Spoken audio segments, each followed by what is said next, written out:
यशवंत उर्फ गणेश निवृत्ती दानाने मौजे लोणंदगावचा रहिवासी असून मागील 2 दिवसापासून आपण सोशल मीडिया वृत्तवाहिन्यांवरती आपण बातम्या पाहत आहोत की संपदा मुंडे या डॉक्टर असलेल्या महिलेचा आत्महत्या झाली असून त्याबाबत आम्ही त्यांना भावपूर्ण श्रद्धांजली वाहत आहोत। या आंदोलन उपोषण करण्यापाठीमागचा उद्देश असा आहे की मागील 6 महिन्यापासून लोणंद नगरपंचायत या ठिकाणी मयत इसम बाळू विश्वनाथ शिंदे या इसमाचा संशयास्पद मृत्यू झाला होता।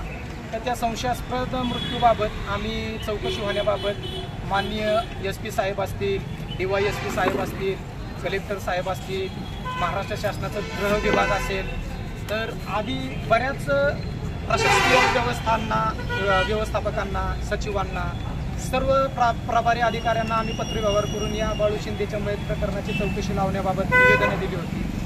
तर त्या अनुषंगानं आम्हाला लोणंद पोलीस ठाण्याचे प्रभारी अधिकारी सुशील भोसले साहेब यांनी आम्हाला आमच्या मागण्याबाबत आम्हाला 40 दिवसाचा मुदत मागितली की आम्हाला 40 दिवसाची मुदत द्या आणि या मुदतीमध्ये आम्ही बाळू शिंदे प्रकरणामध्ये तपास करून संबंधितांवरती गुन्हा दाखल करू अशा आशयाचं आम्हाला लेखी आश्वासनसुद्धा दिलं होतं। पण या आश्वासनाची पूर्तता संपूनसुद्धा म्हणजे त्यांची जी काही कालावधी होता त्या कालावधी संपूनसुद्धा त्यांनी या प्रकरणाची कुठेही चौकशी केलेली नाही आहे आणि बाळूवा विश्वनाथ शिंदे याच्या मृत्यूबाबत संशय आणि शंका निर्माण झाली होती। या बाळू शिंदेचा हत्या करण्यात आली होती असा आमचा संशय आहे।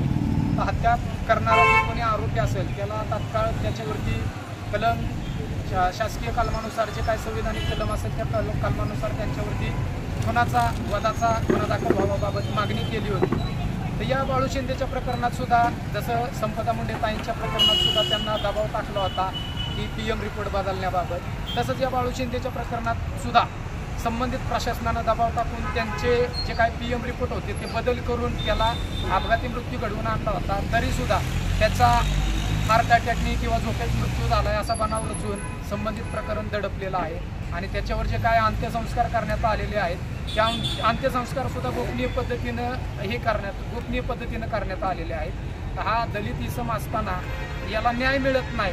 जर दलितांवरती अशा प्रकारचा जर न्याय मिळत नसेल, दलितांवरती अशा प्रकारचे अन्याय अत्याचार होत असतील आणि अशा प्रकारे त्यांची हत्यासारखी प्रकरणं संबंधित प्रशासन दडपत असेल तर ही माणुसकीला काळिमा भासणारी गोष्ट आणि दुर्दैवी बाब आहे। या संबंधित प्रशासनाचा आम्ही जाहीर निषेध करतो आणि या दोन्ही प्रकरणामध्ये एकच मुद्दा तंतोतंत जुळणारा आहे की PM रिपोर्ट संदर्भात या दोन्ही प्रकरणामध्ये PM रिपोर्ट बदलण्यात आलेले आहेत। दोन्ही प्रकरणांचं कुठंतरी गुढ उकललं पाहिजे। या अनुषंगानं आज रोजी मी 10 दिवसाचं ठिय्या आंदोलन या ठिकाणी नगरपंचायत पटांगणामध्ये डिक्लेअर केलेलं आहे। आज पहिला दिवस आहे ठिय्या आंदोलनाचा। या ठिय्या आंदोलनाच्या दरम्यान 10 दिवसात जर कारवाई नाही झाली, गुन्हा दाखल नाही झाला, संबंधित प्रशासनानं तात्काळ दखल नाही घेतली तर 11व्या दिवशी म्हणजे 7 तारखेला मी सुप्रीम कोर्ट या ठिकाणी आंदोलन, निदर्शन, आत्मदहन अशा प्रकारचं मी कृत्य करणार आहोत या संबंधित प्रशासनाच्या विरोधात। तरी संबंधित प्रशासनानं या आपल्या चॅनलच्या माध्यमातून दखल घेण्यात यावी अशीच मी या संबंधितांना विनंती करतो।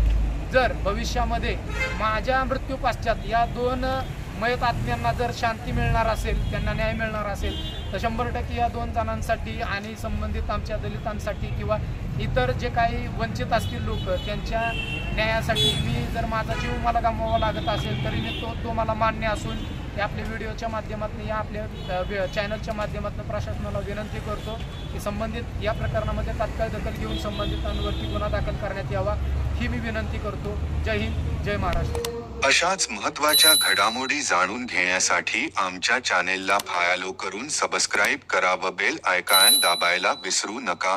धन्यवाद।